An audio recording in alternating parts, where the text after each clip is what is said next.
and welcome to Tales from the Tips. I'm DA. That guy right there, 15-year Tour Caddy Mick Middlemo. We're just a couple guys that love to talk about the game of golf, both inside and outside the ropes, but we come at it from a different perspective. Angle. Different angle? Different angle. Approach. Ooh, Is that what? good word. Thank you. Good golf word. Thank you. A different approach. That's what we're going to use from now on. We're going to take approach. A new approach. How you doing? Great. Knees feeling amazing. Everything's feeling good. We're recording a little later in the week than we normally do. Yeah, I was kind of busy this week. We both were. That's okay. Monday, we'll be recording back on our regular schedule. Monday, we will be at the Brown Grass Charity Golf Classic. You're caddying. I'm going to be hungover too. You're going to be hungover. Why? Yeah, because I'm going to watch the Falcons game and they don't start till 4:30. Okay.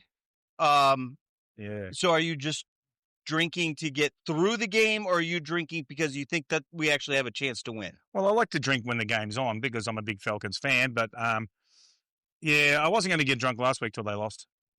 That was brutal. And the week before, and the week before, and the week before, and the week before. Anyway, move on. 5 weeks. Forget the Falcons. You know what? Here's what we're going to do, because next week we will have the recap of the RSM Classic Championship at Sea Island. By the way, they're only 343 miles away from here. Did you know that? How many kilometers is that? I don't know. That's your job. You want to figure out the metrics on that? 550. Okay. So those guys are ripping up the seaside and the plantation course right now. Little three people leading at 10 under. A little minus 10. Yeah. It's good golfing. That's really good golfing. And given the fact that two of them played the plantation and one played seaside. Yes. I did notice that. That's pretty cool. Since next week will be a kind of a light week, we'll talk more football next week. Okay. We'll recap where we're at in our standings. We'll get into a little bit of our Falcons and NFL discussion. We can talk. We'll have a better idea of what's going on with the college playoff system. You could talk about your Hawks. I'm wearing a Hawks hat now. I love that. Tough loss this week to my Pistons. Yeah, but we had 3 starters out too, so that's true. And you know, we're looking good. Very good for the Pistons because 2 years ago they were the worst team in the NBA. The worst, like not even close to being. Yeah, I think they won 12 games for that year, maybe 16 for the year. Maybe I think it was like 2 a month. Yeah, they were very bad. But now, I think they've turned it around. 11-game winning streak. I don't know what they're doing, but they've turned it around. They don't have Terry Fontenot anyway. Oh, okay. So if you're good with that, I'm good with that. Okay, let's grip it and rip it. Let's go.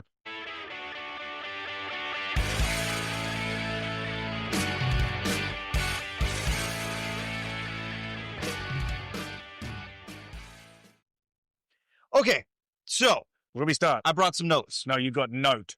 No, I have it's notes. Only one page. There's notes. No, I counted as notes when you have more than one page. There's 2 pages. Okay, so you have notes. Okay, so we are going to talk a little bit. Last week we have some loose ends to tie up. Loose ends. Okay. DP World Tour finished. This guy named Rory McIlroy. Have you heard of him? Yeah, he goes all right. He won again. He didn't win the tournament. He did not win the tournament. Matt Fitzpatrick won the tournament. Can you believe that they gave away 2 trophies at the same tournament? They did. Why can't we do that at the FedEx Cup? Well, you'll have to ask our friends. We should ask Alex next time we have him on. Why is it that we can't have someone win the FedEx Cup and the FedEx Cup Championship? Yeah, good idea. I like it. No, I like it. We used to. Yeah, I like it. Because they did it, and Rory won a big sword and a trophy. It was a big sword.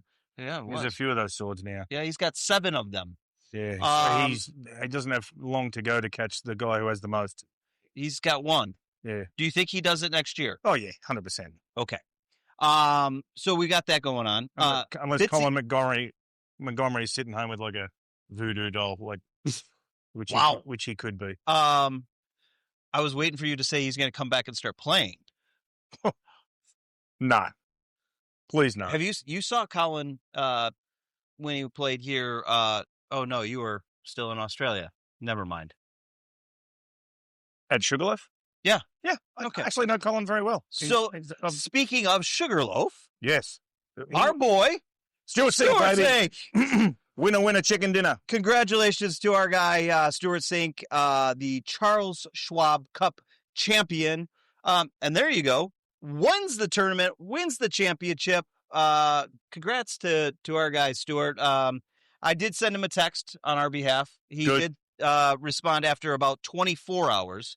I figured he probably had a few glasses of wine to celebrate with his wife. I don't know if he's a beer drinker. He might be a wine drinker. He is a wine drinker. Yeah. I believe him to be a wine drinker. Yeah. Not like me. We can ask him about. No, last time you and wine got together, it was not good. So we got that going on. Harris English made some commentary about what he thinks that the PGA Tour is going to do moving forward. Did you hear those comments? I heard a little bit. Do you think that would okay, let's go there. All right, we're going there. Do you think that Brian Rolapp and the new leadership would start the PGA Tour season after the Super Bowl? I think it would be a good idea. Okay. Why? Because that's the time of the year where the NFL is in full swing. You got the playoffs, everything is going on. A lot of Sunday football. It's obviously detracts from where we start. Yes, I think it'd be a fantastic idea. Now, weather-wise as well. The counter argument to that is you actually have golf in prime time. Yeah. And while you are losing some viewership to the NFL, some, because candidly, some people don't care when their team gets eliminated from the postseason or doesn't make the postseason. But does the casual NFL fan want to sit back and watch golf, or does he want to watch the playoffs? Or does the diehard golf fan want to watch golf? NFL. Okay. NFL all day. It's a great idea. It would be a wonderful idea. Why would you not make the tournament Tuesday through Friday then?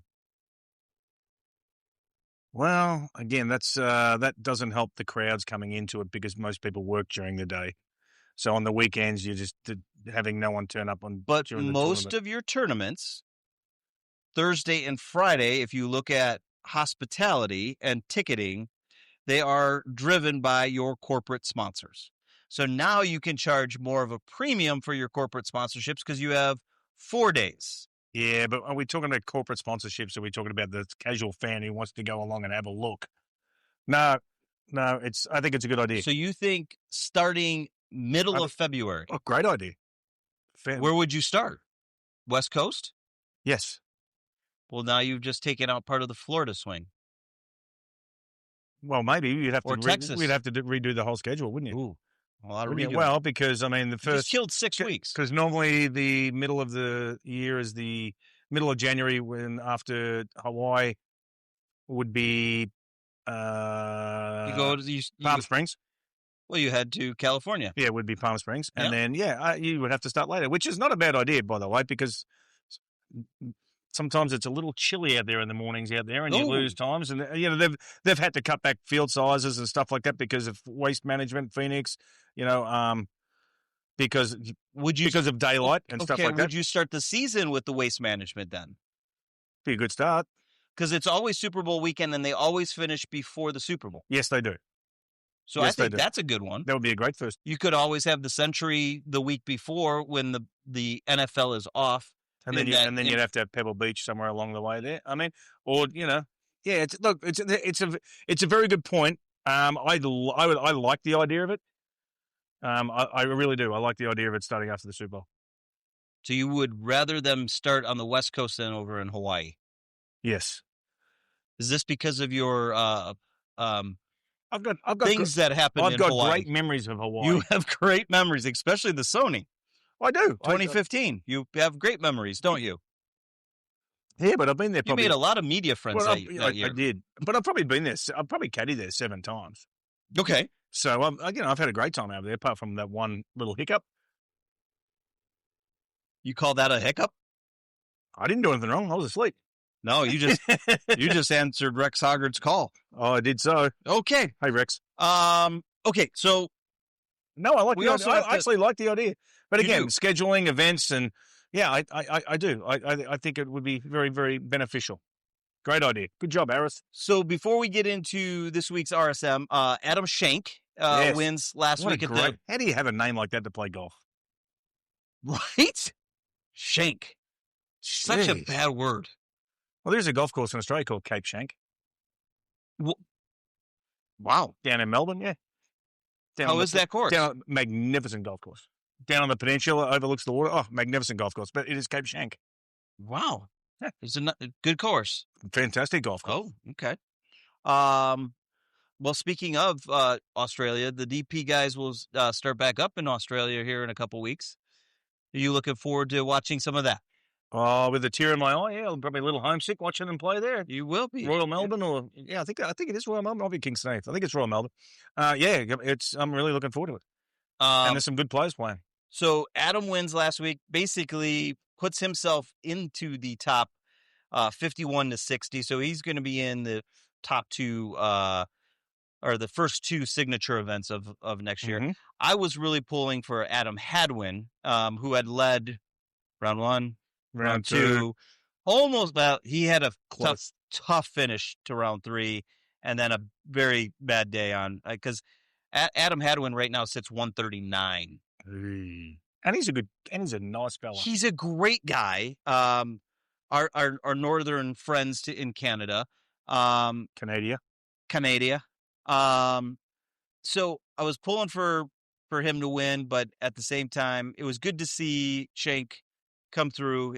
He wins. I don't even like saying the word. Have you ever been through a case of the Schenks? Yeah. No. I have. No. I have. I've had the yips for a while. No, I've never had the yips. Yeah, I've had those. I've never had the yips. Now, the shanks, even no one said the hardest shot in golf is after you've hit one.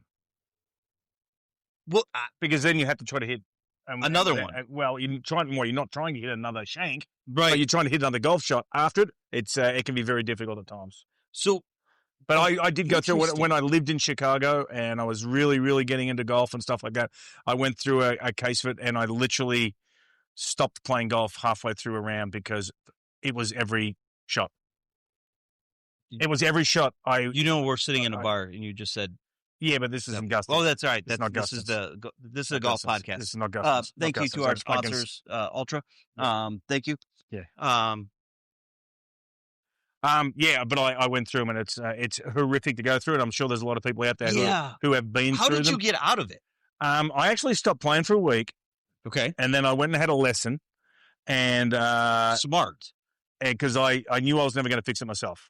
Okay. And I had been around golf long enough. I hadn't caddied at that stage, but I'd been around golf long enough to know I was like, hey, I'm not going to fix this. I need someone to look at me, find out what I'm doing. And it wasn't like the old tin cup where, you put 3 tees in one pocket and 2 coins or anything like that. It was a little more complex, but no, I fixed it. And I still hit it. Occasionally I'll hit one on the range. I'll be like, oh, there you go.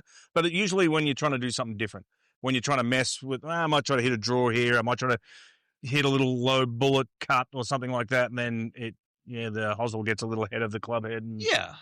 Well, I think we've all had a little. I've caddied for PGA Tour guys. I've hit one. I remember Greg Owen hitting one in New Orleans, middle of the fairway, 7-iron, and off she went, sailing over the scoreboard over there to the right. Over to the right. Sailing over the scoreboard. Did you wave at it? Yeah, had a little. It was gone. It was gone. Yeah, we're good. And there's not much you can really say after that either to a player. I was going to say, what do you? Yeah, you really don't. There's nothing you can say. You just watch it sail over there, and then we walk off, and I take the club and clean it up, and then we go take a drop, and we move on. There's nothing you can say. Oh, you may have a couple of days later, you may have a little joke about it when the tournament's over, but there's nothing you can say like in the middle of a round. Yeah. Well, yeah, and you definitely don't want to bring attention to it either. Actually, I will tell you another story. Yeah, please. Kim Felton, who I caddied for, we were in the Australian Open and we were at the Australian in Sydney, and it was the 3rd round and we were tied for the lead coming up 18, par 5, and we laid up and he hit His second shot was layup. He said, "Oh, that was close to the neck. That one was close," and I knew it was close too. Yeah. And then he hit a hosel rocket. Oh, he sent a shooter. Yep. Then he hit a hosel rocket. Then he went to chip one and it hit another hosel rocket. This is all on TV, by the way. This is like live at the Australian Open. Oh. And then he half shanked another one, and I think we made a 9 on the hole. And we went from tied for the lead. We were playing with Nick Ahern. I think we ended up tied. We were going from tied for the lead to about 10th or 11th place. And we were standing on the range, and Dale Lynch was his coach at the time, who coached Jeff Ogilvy when he won the US Open. And we were standing on the range, and I could hear all these drunken Australians coming beyond me. "Oh, there's the guy that's got the shanks." And I turned around and went to say something. Kim was like, "Come back here. Yep. It's all good." Yep. I was about to lose my mind. There was going to be a fight in the crowd. Oh, boy.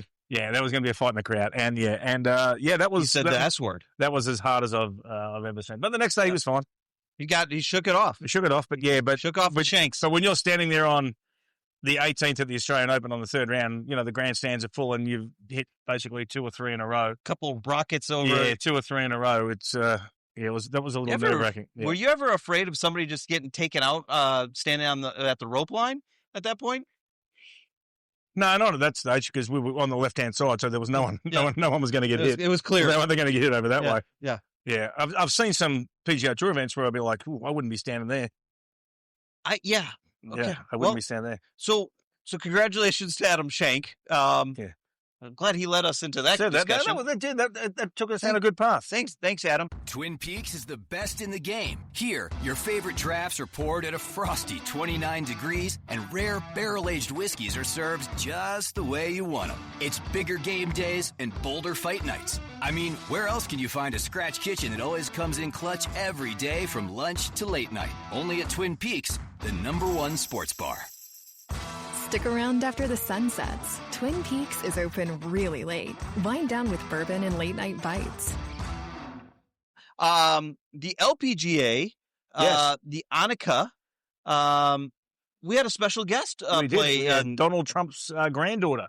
Kai Trump played. She had she had a rough first round. Understandably so. I would say so. If you were 17 years old. Her handicap is plus 0.5. So she's a scratch golfer, maybe plus 1. She's a scratch golfer. And as I've always said, scratch golfers are very, very good golfers, have no fear. But when you put them in the pressure of playing in an LPGA tournament or a PGA tournament, it's a whole different world. And that's why golf is, the greatest game that it is, because of the mental aspect of it and stuff like that. And she had a very rough first round. I think she shot 13 over. She bounced back a little bit in the second round. I think 4 over or 5 over or something like that. But she had 4 or 5 birdies. But it was good to get a sponsor's invite. I thought it was great. Well, it was. We were talking about it before we started recording with Billy here from Twin Peaks here in Kennesaw, and the thing that we were talking about is she rebounded very nicely. She did. Not easy being the president's granddaughter. First of all, that doesn't help. I think that's going to be a little harsh, yeah. But, it kind of, and James isn't here today. He's with his daughter at Media Day for her D1. And we talked about that during the Passion Foundation thing. She's going to go to the University of Miami to play collegiate golf. And so, congratulations. Again, this kind of goes back to what we've been talking about repeatedly about the LPGA and constantly getting back to, we need superstars, we need stars, we need people that we can actually attach ourselves or follow as they go through this and as they get into the LPGA, because they don't have superstars. No. And we don't know about them. And so I'm glad that the tour did it. I'm glad Annika's, the charity did it. I hope, for Kai, she got the experience that she's going to need. I thought it was a great event. I think it's just amazing when you go through that first round, you go through the jitters, the nerves, and all that sort of stuff, and then you're going to be so much more relaxed the second day. And obviously she was, and she played a lot better. And but that's what golf can do. That's the psyche. That's the mental side of it. It's amazing. Yep. So the guys are at Sea Island right now, as we mentioned. Let me take a look at what that leaderboard looked like real fast. 10.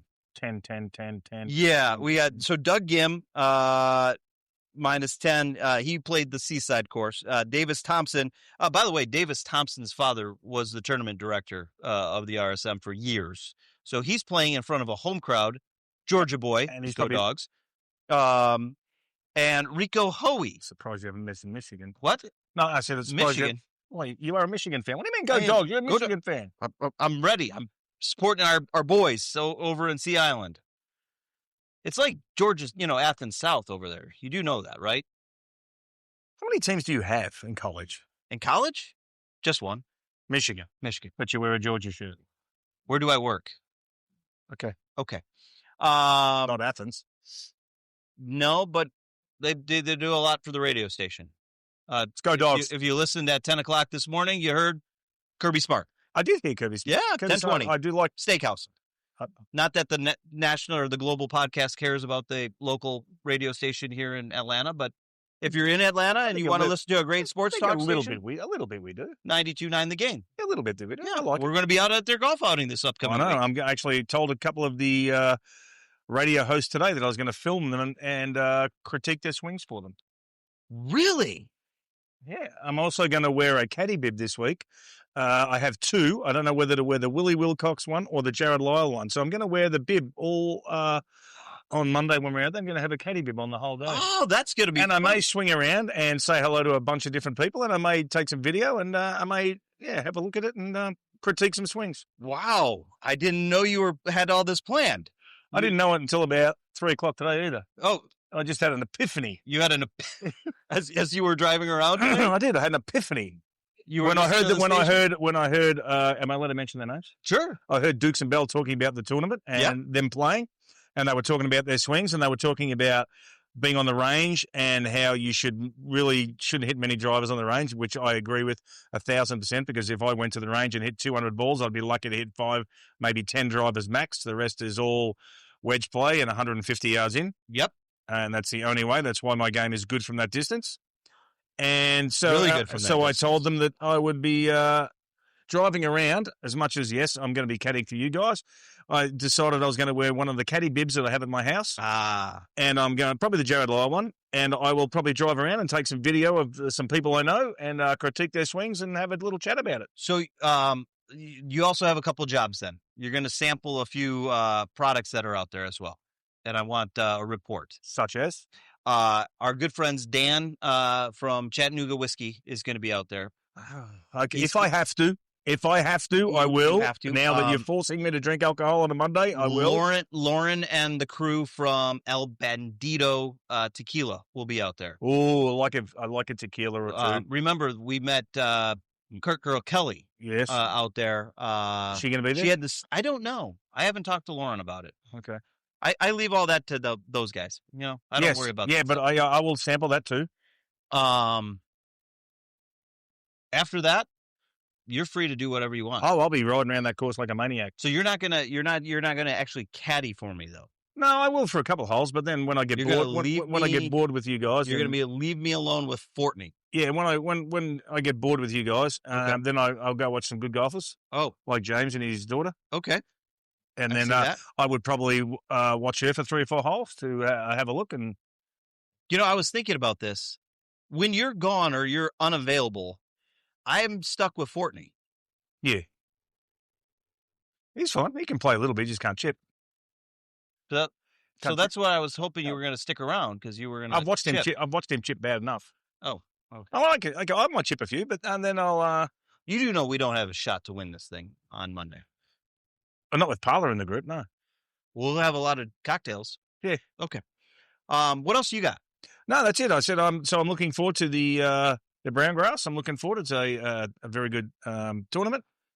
This will be the 3rd year I've been there. This is only the first year I won't be playing because of my injury, but I'm being smart about it because I have bigger things fish to fry at the start of next year. Yes, we do. We've got a big schedule next year. Mm-hmm. We're gonna go after it.